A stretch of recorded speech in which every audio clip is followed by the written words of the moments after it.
Oh, good morning, good afternoon, good evening, wherever you are in the world. And I know where Phoebe Francis is right now. Phoebe, you're in the Middle East, as we know, in Dubai. And I've now just announced to the world that you are in Dubai. And I'm going to suggest it's probably a beautiful day there today. How are you, Phoebe? I'm very well, Graham, and it is a beautiful day, sunny, pleasant weather, and a bright day. And yeah, we are all doing our regular things as we see, even though there is a bit of conflicting clouds in the background. Clouds. Yeah, maybe we should talk about clouds. I am Graham Moore, and I'm just going to briefly say, as I do occasionally, I'm the certified master of the Leadership Challenge, globally recognized leadership program, and it's pretty amazing. Um, Everybody who does the workshop say, wow, we love this. It's relatable for everybody. It's relatable regardless of your faith or your culture. That's what I have found well over the years that I've been doing this, 14 or so years, I think, in a lot of countries. And that's why we are bringing you, our listeners and viewers, discussions and conversations where we challenge ourselves, I hope, about certain things that we can then tie into leadership and how we can all lead better through an understanding of the five practices of exemplary leadership. Shut up, Graham. So, Phoebe, Phoebe, by the way, we don't say shut up to our people, okay? Unless we're joking. And I'm Phoebe, tell me. I was saying shut up to me, not shut up to Phoebe. Tell me, what are we gonna challenge today, Phoebe?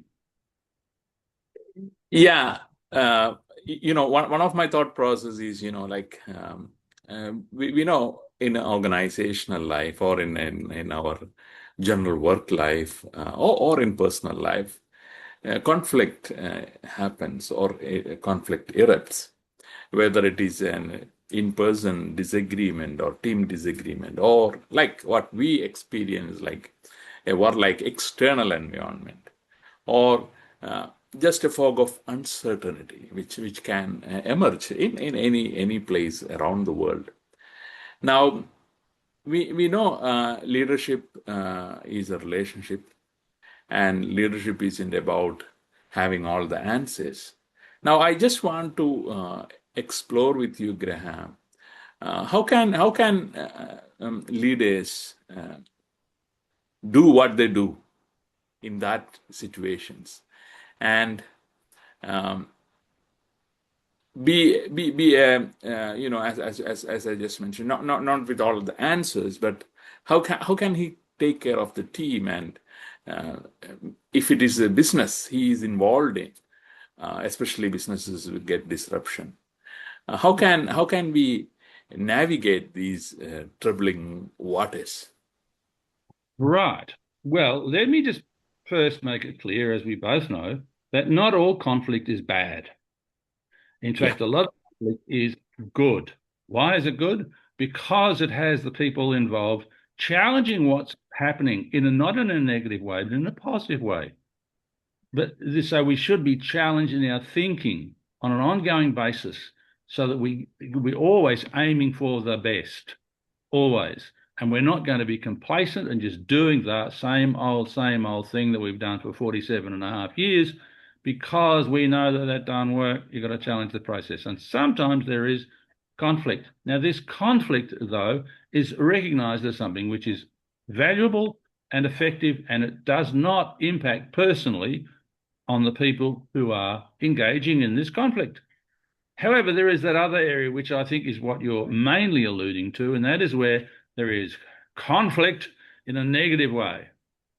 Conflict that can arise, as we know, some of us are very much aware of conflict which is happening in a certain part of the world at the moment, and it is impacting globally, unfortunately. It's not just confined to one area, but the impact is significant, and it is so much out of the control of people who are affected by it when it occurs like this. So that I think is getting closer to what you're saying about conflict that can descend on the team or the organization or the people who are broadly involved. So how does a leader manage this? Well, before I address that specifically, I just want to say something about the point that I keep making and challenging people when they say leadership is hard. And I go, don't, it's not hard. And I'm not going to go down to that in that at the moment. Leadership is not hard. Business is hard. That's a differential, right? Business is hard because there are factors there which the business owner may not have any control over whatsoever. And I'm talking Yeah. now the economic issues, I'm talking about political issues. These are things that are challenging. And I know one simple example comes to mind. But a gentleman I was coaching quite some years ago, one of his businesses was commodities in the metal area, and he had no control over what the global um, price for commodities and metals. He had no control over that, and yet it was a business that he had to deal with on one of the many businesses that he had, and that's tough. So that's business is. I'm not saying that business is easy. I'm saying it can be very tough. But leadership, no, it's not hard. And when leaders are confronted through their business with difficulties and potential conflict, how do they in the front line manage this? So let's explore an example where one of the team, perhaps you guide me on this, Jib, because you this is your topic. One of the team presents a conflict. Is that the sort of area, or says externally this has happened broadly? Is that the sort of area that? Yeah. Yeah. I just want to give a bit more perspective here. Like when what does it mean to be calm?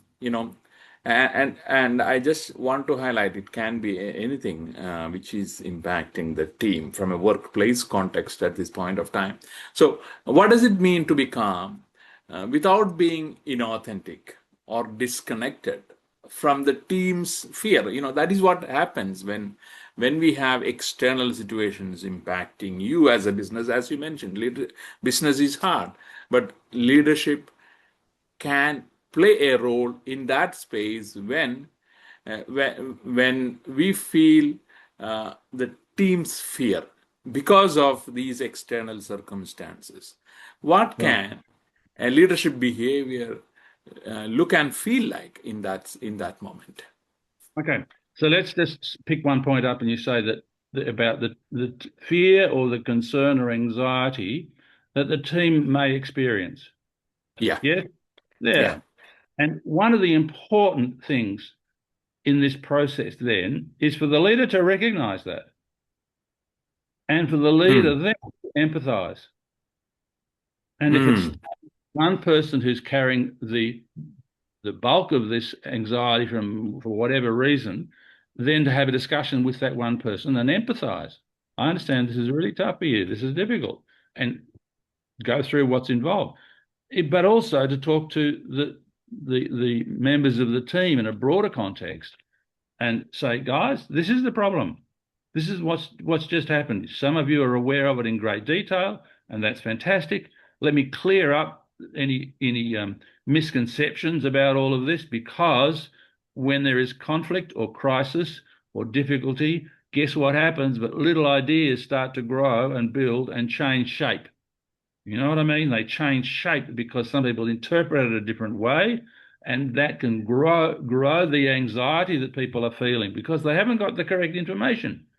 So in this mm, situation, it's really important that the leader makes it really clear what is going on clearly.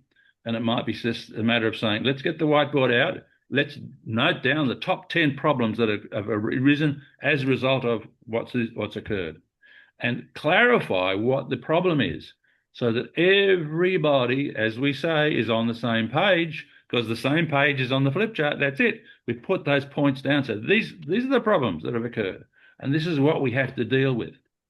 Anybody got any questions? No? Okay. Tell me what's the most important one of those 10 points that we've written down. Okay. So this way we are diffusing some of the anxiety.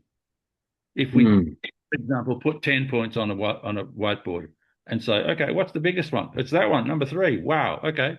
How does that impact you guys? Let's talk about that one specifically. How does it impact you? And how do you feel when you consider that?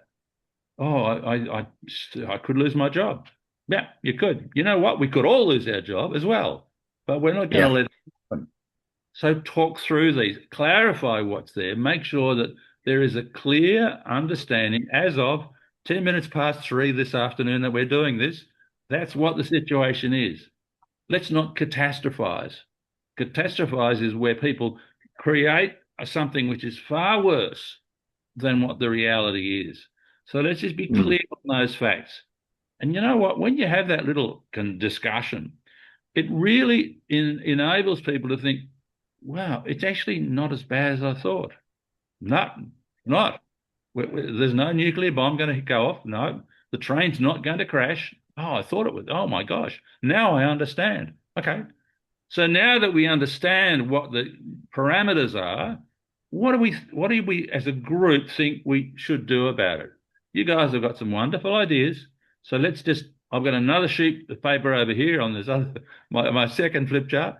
So now let's come up with some ideas from what you guys can suggest to how we can resolve the problem. What I'm doing as a leader is I'm drawing on the group knowledge, because guess what? The leader does not have all the answers. Doesn't he? Shouldn't believe that he's got all the answers, but he has got a team of 6, 8, 10. I don't mind 10 people within that group, and they're not all at the same level necessarily. That they can come up with ideas and suggestions to overcome the problem, to reduce Mm. the feeling that they're all having now, and to look to solutions. And then I would suggest the leader would say, so now that we've we've itemized the points and we've found that where we thought that there was a huge problem going to occur, what we've identified is that there is 3 possible negative outcomes, and we need to be able to manage those and even control them in order to get the best outcome. Do you all agree? That's what the leader should be saying. Do you all agree? Yeah, okay, good. Now we've got some ideas on how to manage all of that. Okay, button up there. Good, good, good. That's 6 points that we're going to use to manage those 3 most difficult problems that we've identified. What we've done is to reduce what might be the disparate thinking about that problem. So often people, as I say, catastrophize. They create scenarios that are not realistic. They are not going to occur, but they create them in their own mind. And the leader's going to help people through this, of course, by empathizing with them. I Mm. understand how you feel. I've been in situations similar to this, but what I know, when we get clarity about what the actual problems are, even though we don't have control over them at this stage, but we've clarified what's actually there and what the potential issue is. We all agree now on that. So no one's running around with their heads off, hat off, or whatever, screaming and shouting that the world is going to end. No, we're all clear on this. And as a I leader, think I want to talk to you on this regularly over the next few days. Yes, Libby. no, you are actually linking this to the modeling the way in a process, clarifying even the personal values in that process and then working them. That's how I hear that process, which is just outlined. And also, uh, uh, you know, uh, the people in the team watch how, as a leader, you talk, how you listen, and as you mentioned, empathizing, how you handle bad news, and how transparent you are. And I think transparency matters in this process. And as a leader, you share what you know, what you don't know, and what you are still figuring out. And I think that builds the trust in that space.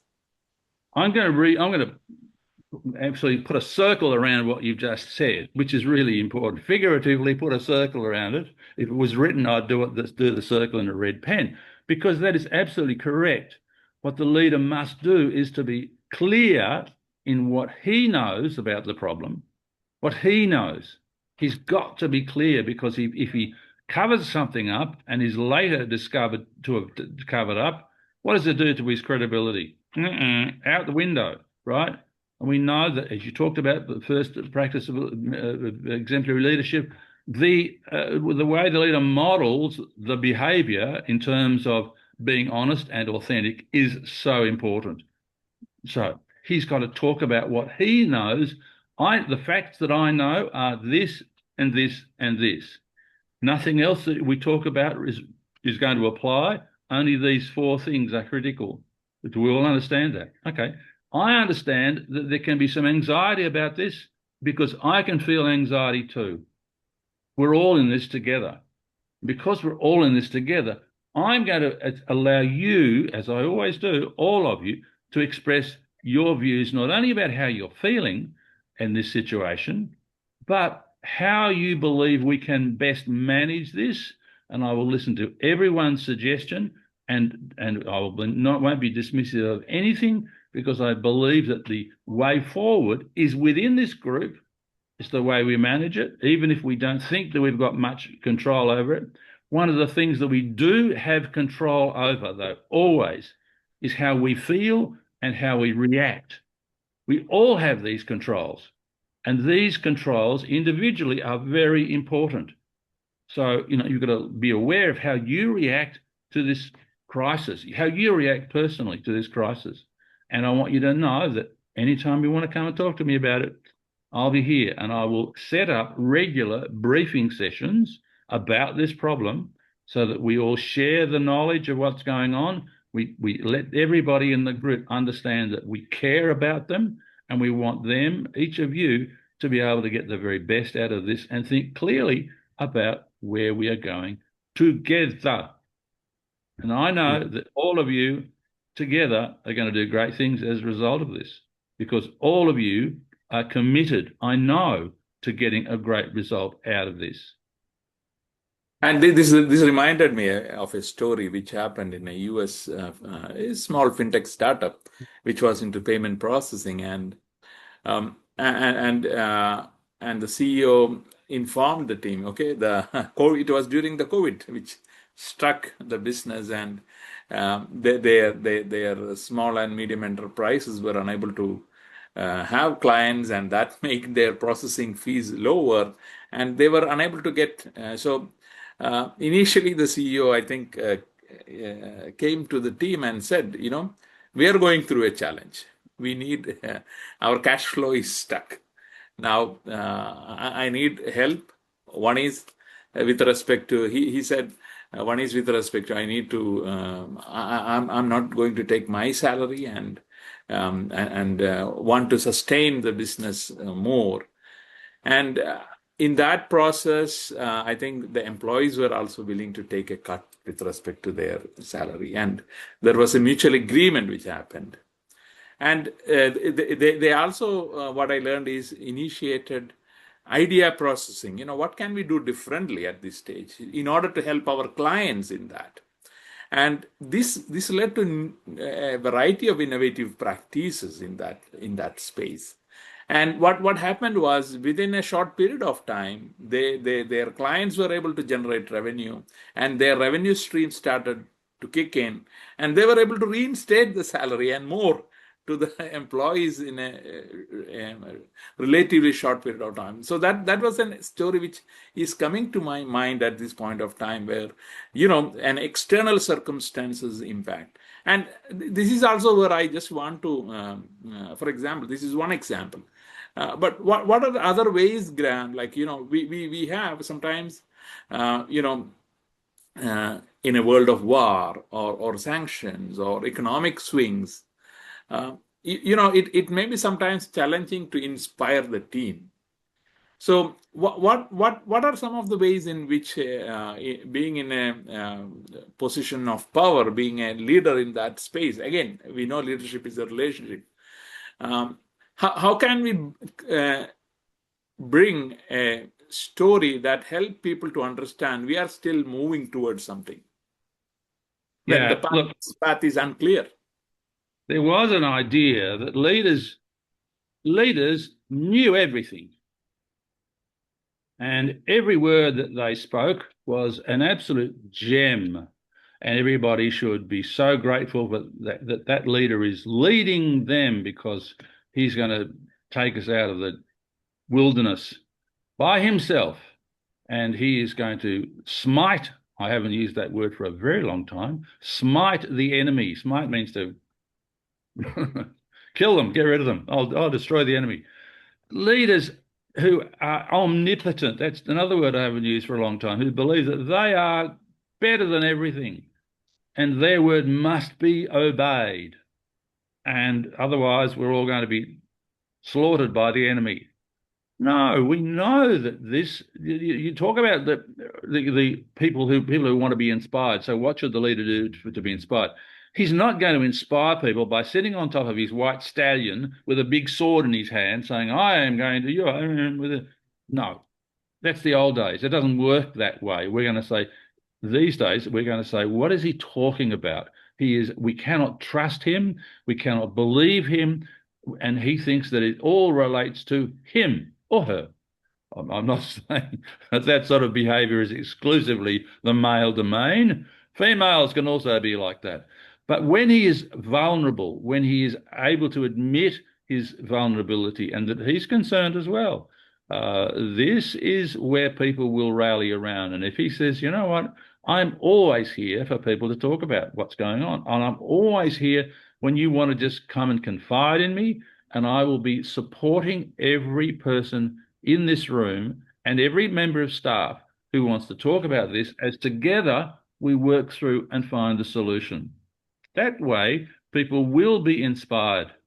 And you can say, I will listen to your concerns. I will not in any way be dismissive about the concerns that you have. I won't be dismissive about even the slightest, smallest, inconsequential suggestion of a solution. I'm not going to be dismissive. I will listen to you. And I think that a leader who says, I will listen to you, and he does, that's when he becomes inspiring. And that's why the people say, we want to stay with you. We want to overcome this problem for you, because you are inspiring us. Like, they're not doing it for him, they're doing it for everybody. And that's because of the actions of the leader, who is not standing on a mountaintop waving his sword and telling everybody that only he can solve the problem. No.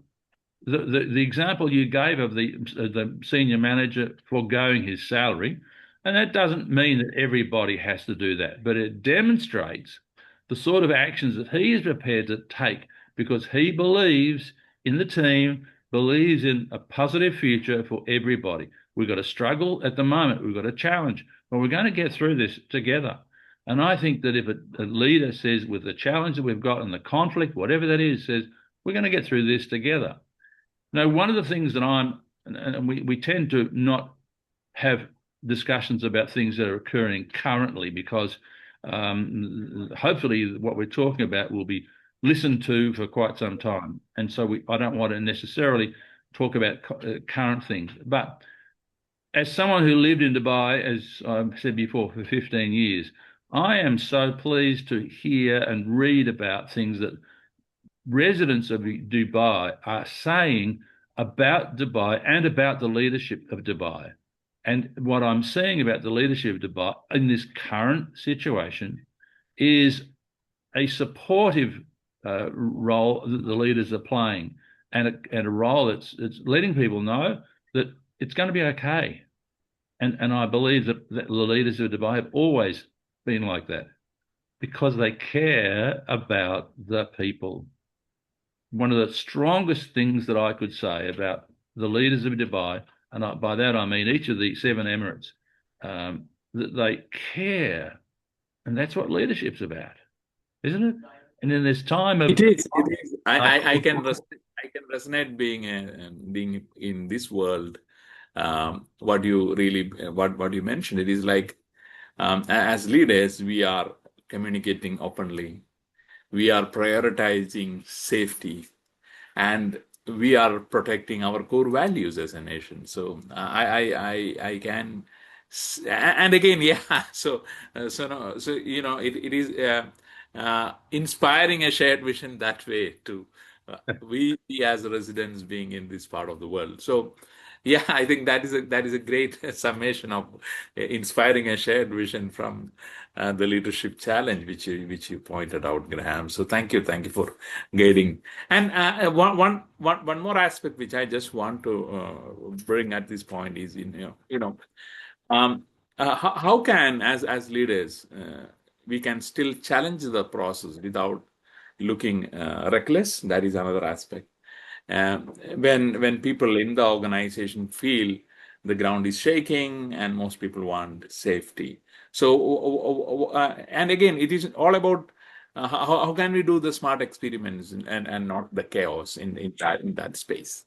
Yeah, I come back to my 10 points on the whiteboard. 10 points. If we've got all these concerns, give me the biggest concerns that we have. Okay, yep. Okay, right. 10 points on the whiteboard. Which of those is causing the most concern now? Is what I would be Mm. then saying to the group. I probably wouldn't want to be assuming, by the way, I wouldn't want to be assuming that I know what the biggest problem is. And I wouldn't want to be assuming that I know the solution to each of them. I want to get there. Which one are you most concerned about? And Mm. by number, say number four. Boy, that's really oh, really? Okay, let's deal with number four, and let's find some solutions to that. Let's highlight the most important to the least important, and we might even say number six. That's nothing because all the others will fall into place, so that's not a concern. Okay, okay, good. But the overriding thing that I'm talking about when I'm using my analogy of the flip chart and writing them out and dissecting the ideas and talking about them, the overarching thing is we are all as a group talking about the problems. And that I am, as the leader, am sharing my ideas, but I'm absolutely encouraging the team that I'm talking to articulate what their concerns are and articulate their solutions so that I could be saying, well, give me some suggestions. How can we change this? How can we overcome this? Give me some ideas. Challenge the process of the way we're doing things at the moment. Look for a different way of doing it. If we weren't able to do this, how would we cross the river if we didn't have this and this and this? There's got to be a way. How can we do it? Oh, so I'm challenging them. But let me say this as well. As a culture that I've established with the team, what I'm talking to them about will not be new to them. They will know that I challenge the process with them, and I will know that they challenge in amongst themselves. They challenge the process. The leader will have set it up in a way that we can have a free discussion about ideas that might be way off the planet. Well, not quite, that's too far, but they may be seemingly unrealistic. And sometimes out of that unrealistic suggestion, which we are not going to dismiss, but it might, on the face of it, seem unrealistic, it might be the kernel. I'm using new words today, but what I mean by the kernel, it might be the seed of the solution. We might not Mm. this way, but we can do this and this because someone has come up with this new idea that we just didn't dismiss because it seemed like it was a stupid idea at the time. There we go. I think I'm done with new words. No, this is really helpful because you are trying to bring in the aspect like, uh, how can we do small experiments in this space? And Good. how can we, come to these, through these experiment to new learning, which may be leading to new prototype of business, new Absolutely. feedback process, and iterate even amid a conflict, whatever happened outside. So there is a momentum built within the organizations Yeah. in these challenging times too. They should be aware as we've built the culture that we can do things another way and that Yeah, I am absolutely ready for you to come up with a different way to do things if it works. And so I'm not yeah, just saying from now, this is what I want. I will have established this along the way so that when yeah. I say, what's another way of doing it, they're not going to go, I don't know. They will be able to think about and challenge and come up with potentially new and wonderful ideas. There you go. And this also links to enabling others to act in that process, creating that psychological safety. So people can disagree without fearing consequences. People are Yeah. free. There is a collective competence and trust built. Yeah, absolutely. That is another important part of this, that I hope as the leader of this team that I have engendered in them the knowledge that they can challenge one another and it's not taken personally, that they are challenging with a view to finding a better way. Always. That's what we are trying to do, find a better way. We're trying to find a way out of this problem. And just because I say, no, I don't like that. No, well, why don't you like it? And what alternative have you got? Because we want to be talking about potentially new, wonderful, exciting ideas, particularly in a time when we've got this conflict that you have set up for us today. Phoebe, I think our time has come to an end, and we must leave this conflict and remain good and remain, as always, good friends, colleagues, etc. Phoebe, I wish Yeah. you a safe and peaceful week ahead until we are together next week. Yeah, thank you, Graham. It was nice to have this conversation and connecting it through the leadership challenge perspective. I hope our listeners find interesting perspectives, ideas to experiment. And they will be feeling and saying that we will handle this situation, and I'm sure this is going to encourage more hearts, who might be feeling bit tired, bit cynical, bit numb at this point of time, so that they can as leaders encourage the heart to operate from that space to uplift the situation and the people around them. Absolutely. Thank you again, Phoebe. See you next week. Yeah, so friends and those who are viewing, listening to us, please feel free to connect to us in case you have a challenging situation in your workplace. We are here. Connect with us, give us your comments, and if there is any other questions which you have, which you want us to discuss, let us know. Absolutely. Thank you very much. Bye for now.